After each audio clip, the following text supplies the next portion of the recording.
Fatigue extrême, difficulté pour marcher ou encore pour respirer, douleurs thoraciques, céphalées, certains patients atteints par la Covid-19 souffrent encore de symptômes liés au nouveau coronavirus, plusieurs semaines, voire plusieurs mois après avoir contracté la maladie. Des personnes dont la plupart n'ont pas été hospitalisées. À ce jour, les médecins manquent de recul pour se prononcer sur la durée de la persistance des symptômes. Mais certaines données hospitalières semblent confirmer que plus de la moitié des patients présentent encore au moins un des symptômes liés à la Covid-19, 4 semaines après le début de la maladie, et environ 10% à 6 mois.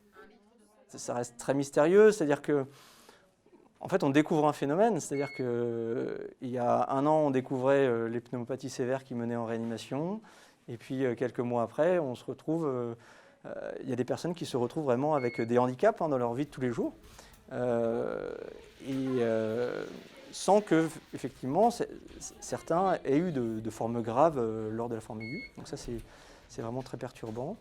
Et je dirais que c'est une conséquence supplémentaire de ce virus qui est vraiment qui pose déjà un maximum de problèmes et qui continue à en poser.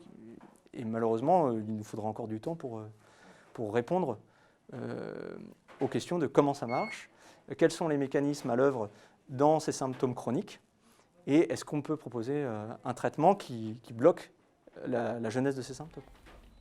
L'état de santé des patients atteints de Covid long s'améliore en général en quelques mois grâce à une prise en charge pouvant inclure des traitements symptomatiques et une réadaptation respiratoire.